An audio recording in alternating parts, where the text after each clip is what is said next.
asxaabta meel walba oo aad dunida ka joogtaan ku soo dhowaada sheekadii xiisaha lahayd ee ana in qabo haddana eedan qaybtii hore waxa ay inoo maraysay Anwar oo ahaa mid iska damac badan ayaana wax ka weydiiyay saaxiibkiisa Nuur waxa ku saabsan arinka gabadhan uu la hadlayay. Nuur ayaana u sheegay in ay tahay gabadhii uu isla asagu nambarkeeda siin jiray. Anwar oo yaaban ayaana weydiiyay sida ay ugu suura gashay in uu gabadha soo xirogeliyo maadaama uu asagu isku dayay ayna ku adkaysay ilaa ugu dambeyn uu nambarkeeda asaga siiyo. Nuur ayaana uga sheekeeyay wax walba oo dhacay iyo sida ay isku fahmeen. Anwar ayaana ka sii tagay asagoo isla habeenkii maalintaasna uu wacay nambarkiisa maadaama uu horey u haystay si uu uga dulqaado Nuur. Talo markaana ma ku fashilmi doonaa dhagarta mase sidii hore oo kale ayuu ugu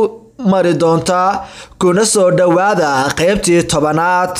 Si aan shaki lahayn ayuu Anwar u wacay nambarkiisa asagoo sida uga galay saaxiibkiisa Nuur qalad la mid ah kii Muna, laakiin in waxa si qora ma uusan ahayn. Sawda ayaa durbateelkii ka qabatay wareysatayna qofka uu yahay. Wuxuu weydiiyay in qofka la hadlaya ay Sawda tahay iyo in kale. Waa ayada ee maxaate uga baahneed ayayna ugu warcelisay salaan iyo erayo soo jiidasho u badan. Kadib ayuu u sheegay in uu aad uga helay habmuuqa quruxdeeda iyo hanaanka akhlaaqdeeda, taasoo in badan oo maankiisa ah qaaday muddana uu kor ka eeganaya ilaa uu maanta nambarkeeda soo helay. Sidaa awgeedna uu ka doonaya in ay arrimihiisa wax kala qabato ilaa mustaqbalna uu diyaar u yahay. Sawda ayaana u sheegtay in damciisaasi uusan u suurageli karin maadaama ay qof kale wax la wado. Anwar oo aan weli wax quus ah ka muuqan ayaana u sheegay in taasi aysan hor istaagi karin wadadiisa. Wax walba oo ay kaga qanci kartana uu u sameyn doono, waase haddii ay jaanis siiso calafkuna uu halkiisa yahay. Nooc walba ay qadartu noqotana ay waajib tahay in lagu samro.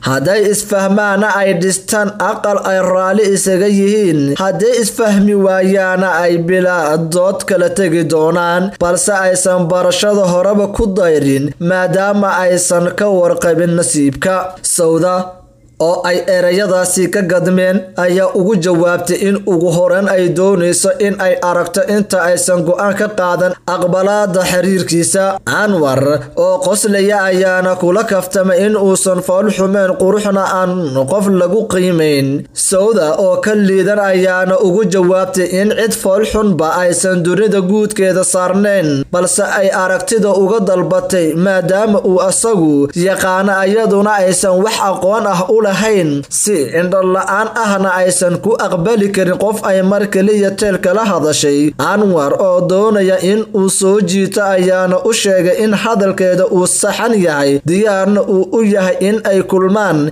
ayna ugu timaado gurigiisa si wacana uu u soo dhaweyn doono. Dabcan waa isla gurigii lagu qiyaamay Muna. Sawda ayaana si degdeg ah u diiday arrinka ayadoo u sheegtay in marnaba aysan suuroobi doonin in ay gurigiisa ku booqato. taa beddelkeedana ay isku arki doonaan wado ama meel bulsho ah maadaama muhiimadu ay kaliya tahay in la is arko. Wuxuu ugu jawaabay in laga wanaagsan yahay sida ciyaal suuqa in wada lagu kulmo, sidaa awgeedna ay kalsooni muujiso. Waxayna ugu jawaabtay in weligeedba aysan nin ku kalsoonaan xitaa mid ay si fiican u garanayso, iska badaa asagan aysan weligeedba arag. Anwar oo dareemay in gabadhu aysan sahlaneyn ayaana u sheegay asaga oo dejinaya in ay u sheegto goobta ay isku arkayaan iyo goorta ay is arkayaan. Sawda ayaana ku ballamisay wado caan ah iyo in uu isla waqtigaasba iska soo xaadiriyo. Wuxuuna u sheegay in arrinku uu aad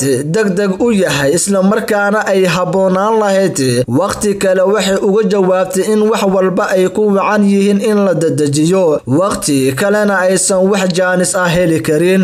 Anwar oo arrinka la dhicin balse ku qasban ayaana ugu danbeen ogolaaday. wax yar kadib ayuuna isla goobta iska soo xaadiriyay, laakiin Sawda meel fog ayay goobtu ka istaagtay ayadoo indhahana soo xiratay. waxa ayna goobta u dirtay walaashay Sacdiya si ay ugu imtixaanto, maadaama uu u sheegay in uu aad u garanayo Anwar oo si heer sare ah u soo labistay. ayaana goobtii yimid lana kulmay Sacdiya asagoo moodaya Sawda. waxa ayna weydiisay xaaladiisa iyadoo magaciisana qaladay. inta uu ku qoslay ayuu weydiiyay in qof kale ay sugaysay iyo in kale, maadaama ay magaciisa qaladay. iyadoo ka raali gelinaysa ayayna u sheegtay in ay aad uga xun tahay maadaama aysan magaciisa xafidin, taasna ay wax caadiya tahay maadaama ay isku cusub yihiin, lagana yaabo in asaga xitaa uu magaceeda ka lumay. asaga oo isxariifinaya ayuu u sheegay in magaceeda uu qalbigiisa ku sawiran yahay, haddii uu ka lumana ay la micno tahay noloshiisa oo istaagta. Sacdiya oo doonaysa in ay kala ogaato inuu shabaqa ku jiro iyo in kale, ayaana ka codsatay in haddii ay sidaa tahay uu si naxariis leh ugu dhawaaqo magaceeda si ay u dareento baaxadda jaceylkiisa Anwar. asaga oo ay halkaa uga bidhaan tahay fursad uu ku soo jiidan kara ayuu tixgaaban oo macaan ku dhex lifaaqay magacii Sawda. Sacdiya oo garatay in ninku eber ku dhagan yahay ayaana jilliinka u sii waday, ayadoo u sheegtay in ay aad uga heshay tixda macaan ee uu u tiriyay iyo sida quruxda badan uu magaceeda u xafiday uguna dhawaaqay. waxa uu ugu jawaabay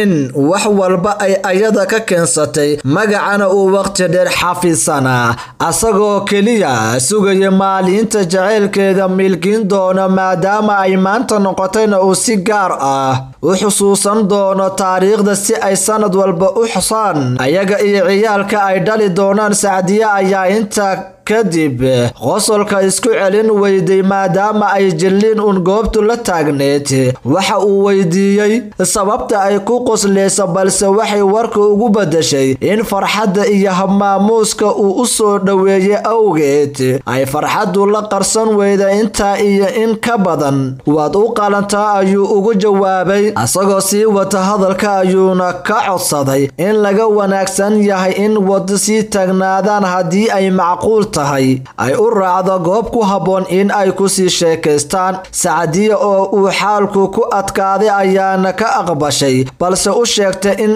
ay la socotay gabar saaxiibteed ah oo aan goobta ka fogeen, isla markaana bari doonto, kadibna ay israaci doonaan. waana uu ka aqbalay. isla markiiba waxa ay u gacan haatisay walaasha Sawda, ayadana isla markiiba way timid. Sacdiya ayaana u sheegtay Anwar in haddaba uu iska barto gabadhan Sawda, ayaana isla markiiba iska qaaday niqaamkii, taasoo Anwar aad uga fajicisay isku ekaanshahooda maadaama ay labada gabdhood mataano yihiin. waxa ayna weydiiyeen waa asagii lahaa qalbigan ka garanayaaye in uu u sheego midood tii Sawda ah. tolo ma fashilmi doona mise si kale ayuu isku xallin doonaa? asxaabta waxaa qoray sheekadan bogga geeraarada. waa naga intaas, la socda habeen dambe hadduu eebba idmo. leeg, share, commenti nala wadaaga.